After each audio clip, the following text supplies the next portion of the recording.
All right, so treatment of psychological disorders. This is chapter 13, a new chapter.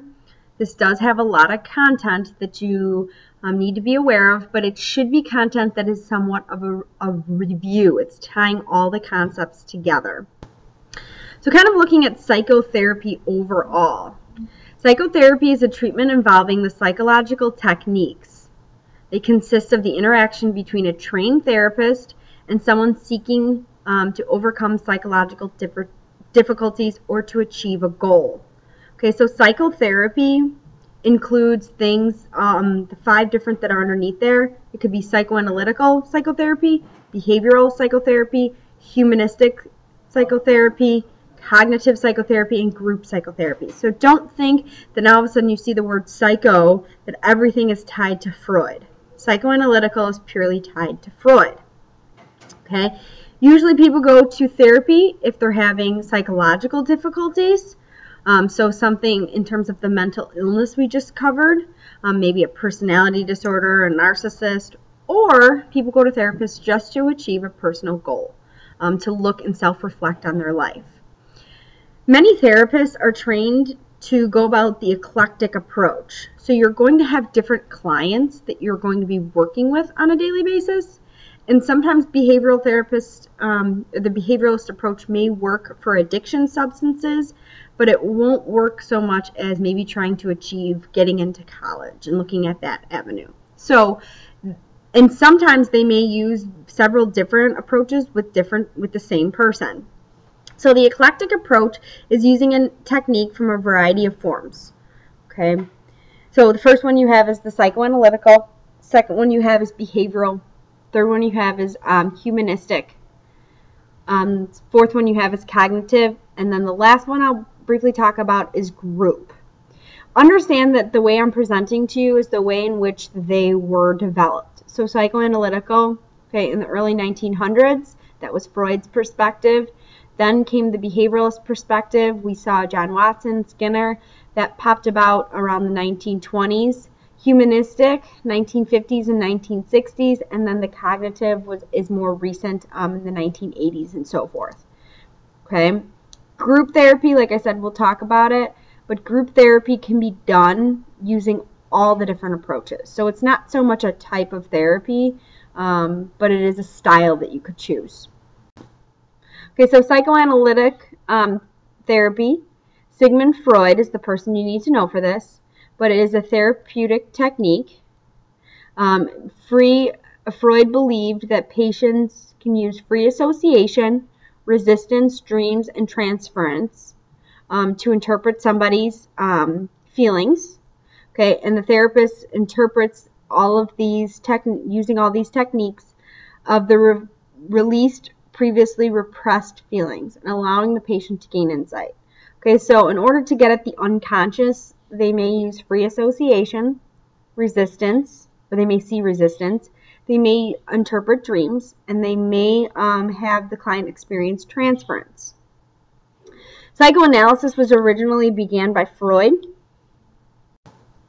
Okay, it was the first psychological therapy. It allows people to uncover their unconscious. It can be very time-consuming, 3 to 5 times a week. Over a year or 2 years in undergoing therapy. People have an anxiety as the root of their problem and it becomes repressed. It can be a sexual urge or aggression. The role of the therapist is unemotional and helps the patient to uncover these conflicts. So the therapist really acts as a springboard for the person to relay their thoughts on. And the last one, identity in childhood, conflicts and trauma have affected the adult life. Okay, so Sigmund Freud was the person who originally came up with psychoanalytical perspective. Okay, but today there has been adjustment to the original therapy that Freud designed.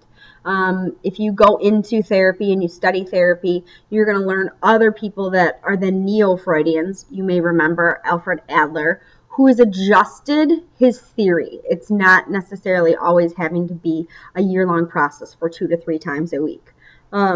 They don't necessarily have you learning all the different categories that fall under the psychoanalytical perspective, but just keep that in mind if you were to study this more in the future. The goal for psychoanalysis then is to bring repressed impulses and things underneath the surface and the conflicts to the surface. So bringing it to your awareness. Freud believed that this could take a long time to really get those childhood memories to the surface. It is the process of uncovering the repressed memories and then in the end changing your behaviors. Key terms that you should be affiliated with this idea. A lot of people use defense mechanisms. We use the defense mechanisms to protect our ego. We don't want to necessarily understand that our mother has died, so we'll use denial, or we'll use regression, where we'll regress back to a previous time period. We will use displacement, where we'll take our anger out on other people. And therapists should be acknowledgeable of the different defense mechanisms and really analyze and observe how their patient or client is using them. They should pay attention to Freudian slips, allowing the unconscious to slip into their conversation. Oftentimes they use the dream theory of wish fulfillment, the opportunity to discharge the unconscious into their conscious level. They may analyze dreams. They may look at the manifest content, which is the storyline, and the latent content, which is the supposed meaning of the dreams. And they may try and figure out what is the meaning behind their dreams.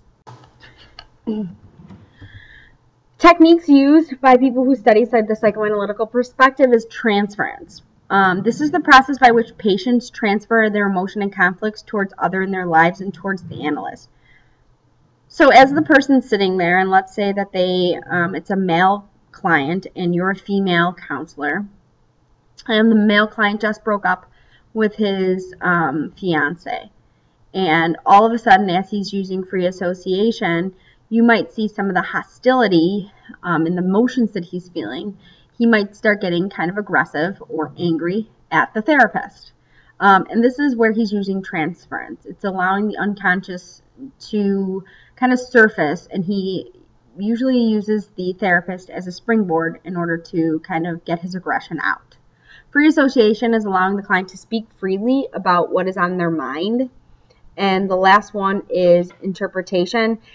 After the therapist has understood transference and understood free association and looked at the defense mechanisms and looked at the dreams, they try and interpret or analyze what all of this means.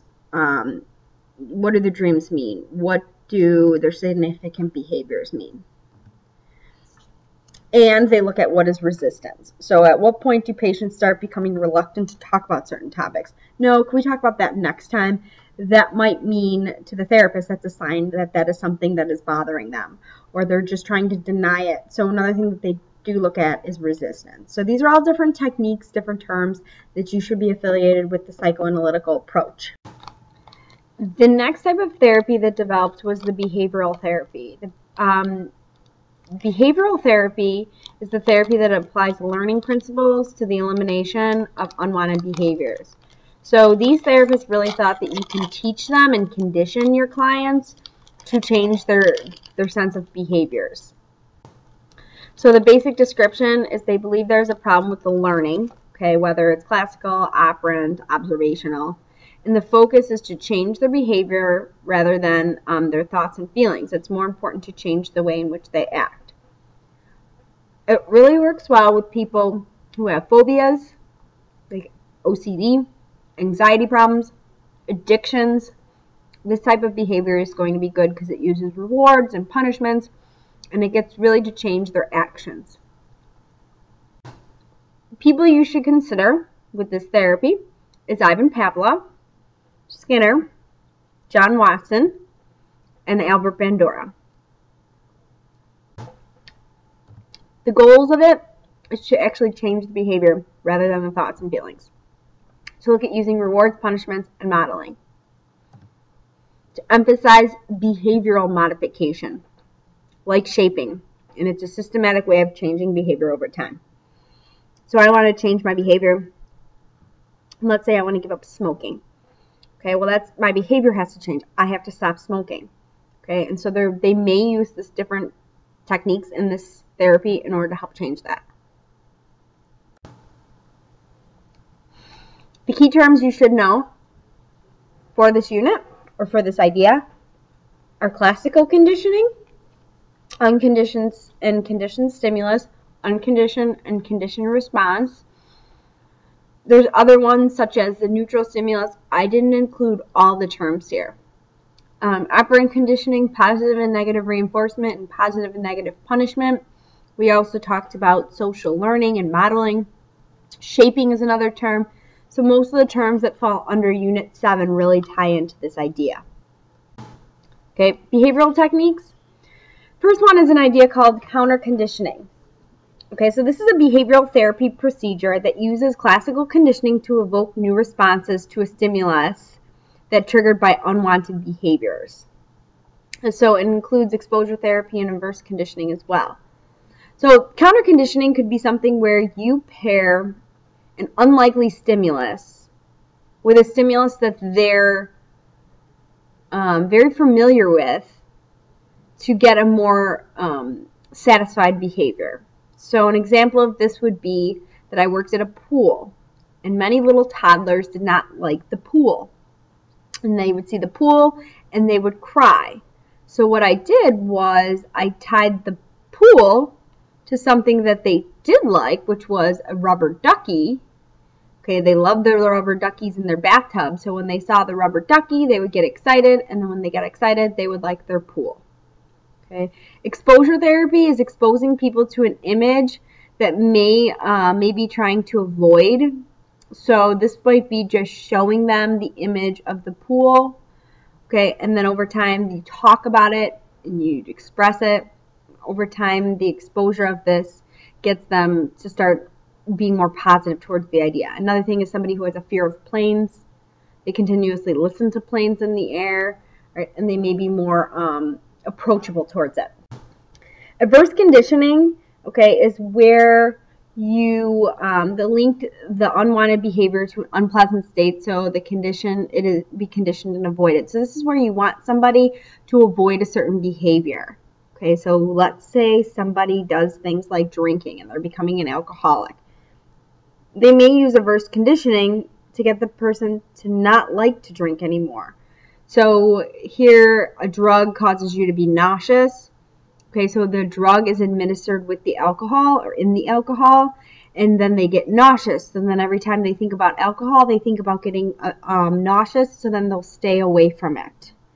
Okay, this is trying to teach somebody to avoid a certain behavior. Okay, other types of therapy under behavioral therapy is systematic desensitization. It's progressively exposing the patient to feared or anxiety-producing a situation while relaxing in order to extinguish the behavior. So this occurs in a gradual process. So let's say somebody has a fear of dogs. Okay, first thing you're going to do is you're probably not going to surround them by 100 dogs. They may panic and might cause more of a problem for the individual. So this is where they may show a picture of the dog. They may then all of a sudden the next time they may show a video of a dog. They're going to talk about the dog and how that's a problem. Then they may bring a dog into the room over in the corner, okay, in a crate. And then the next time they may take it out of the crate. And then the next time the individual might start walking towards the dog. And it's a slow, gradual process. The other hand, flooding. Flooding means exposing the person to a fear all at once. It's meant to show the person that they can survive. And that the fear is not bad. So this is another type of therapy usually used for somebody who has a pretty strong support system or a pretty strong personality that can handle the anxiety. So this could be somebody that has a fear of planes. All right, well, let's put somebody on a plane and just get them going, and off they go. Okay, it's a quick approach. They throw the victim in a situation. Okay. Virtual exposure therapy is another therapy under behavioral, and it's a simulation of the environment. So they put somebody in the virtual environment. It's like a computerized system and trying to change somebody's behavior. And then token economy, desirable behavior if reinforced with valuable objects or points, which can be accumulated in exchange for various awards. So this is getting an award for changing your behavior. Tickets or tokens. Chuck E. Cheese is an example of one. You know, some teachers do good time tickets on Friday. If you're good so many times during the week, you get a good time ticket, and then at the end of the week, you get a prize. Okay, humanistic perspective came after the behavioralist perspective. It came about in like the 1950s and 1960s. People were really kind of over the fact that Freud was so negative in terms of creating somebody's behavior, and then the behaviorists were pretty negative. So this was the perspective that gained people a positive light. It emphasized that people inherit potential for self-fulfillment. It's often known as the insight therapies because they use a variety of therapies that aim to improve the psychological functioning by increasing the client's awareness of the underlying motives and defensives. Psychodynamic is also used or described as an insight therapy because you're trying to make the person better and understand their behavior. The basic description of the humanistic perspective is to offer a non-judgmental environment, and it allows the individuals to look at their current life, and it brings them to self-awareness for growth. It provides a cooperative client and counselor relationship. So the counselor is doing a lot more in terms of just being the springboard. It tries to look at self-awareness and emphasizes living in the present and not worrying about so much in the past. The humanistic perspective does have a lot of therapies that fall under this, like the existential, the Adlerian, looking at the person-centered. Again, your book just classifies them all under the humanistic. So if you go to explore this at the collegiate level, you're going to learn about all the different types of therapy in the humanistic approach. People to consider for this one, Carl Rogers and Abraham Maslow. These are two names that you should be familiar with. Okay, the goal for of humanistic therapies is to encourage personal growth, creativity, and choice. Be aware of the present and the future. You're using your conscious thought. People are taking their personal responsibility of their own actions, and it really is to promote growth. So humanistic therapy is a great therapy for somebody who is kind of at a roadblock in their life, recently underwent maybe a divorce or possibly went through a breakup, and just needs some guidance for the future. Some key terms that you should be familiar with is you have your hierarchy of needs underneath there. We talked about self-fulfilling, reaching self-actualization, the process of fulfilling human potential. Self-transience has been added to the period. Again, that's that stage above self-actualization. So these are terms that you should be familiar with from before. Techniques that are used in the humanistic perspective. Again, I stated that it's insight therapy. After learning about the client, you use the information to help them understand. And different stuff that we'll talk about in a minute, but stuff that they do in therapy. You can take personality tests. It's a lot of questioning. It's a lot of discussion. It could be looking at your family situation. In terms of once you get that information, then they use insight. Client-centered or the Rogerian therapy. Client and therapist are partners working towards a certain goal. So really, it is the therapist is helping the individual find out what goals and values are important to them. It takes on active listening by the counselor, is listening to what the client is saying in therapy and reflecting back to them in a non-judgmental way. Okay, you may be talking to a client who is, let's say, cheating on their wife. Okay, you have to remain totally non-judgmental in order to help that client. And then unconditional positive regard. Not only do you have to be actively listening to them, we've talked about unconditional positive regard, where you treat people, you're treated as good human beings, not judged. You're discussing their choices. You see them as a very good person, and you would help them in any sense of the way. So you just have so much concern and care for your client. Some of the techniques that they also use in terms of active listening, they use the skill of paraphrasing. So once the client has maybe explained parts of their story, you summarize the speaker's main points. It shows, in a sense, that you're listening. So your parents are getting divorced. So maybe you just heard the client discuss the whole scenario about how they're stressing out at home and their parents are getting divorced. Maybe you're going to rephrase that for them or paraphrase that for them. Another technique that's not mentioned on there but is summarization. It helps organize the client's thoughts for them. Reflection. You may, during the session, point out specific feelings that they're feeling. So a person keeps talking about how they're burned out or they're tired. You may say something, well, I hear that you're saying that you're burned out. Can you explain? And then they're more willing to kind of realize, oh my gosh, I am frustrated or I am burned out. And then let me elaborate why I am that way. So it's bringing yourself to the self-awareness.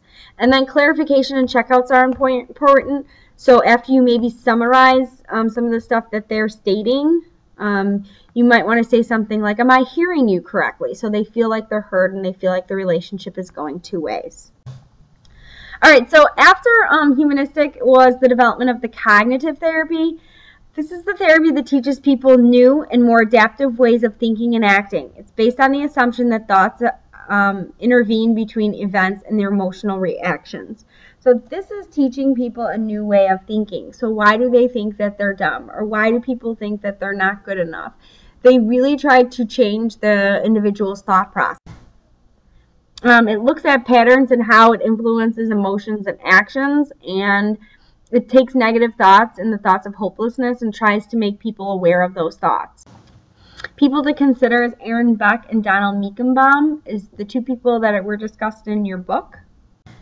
Okay, cognitive goals, again, to focus is on changing the faculty cognitions and the irrational beliefs to improve the quality of life.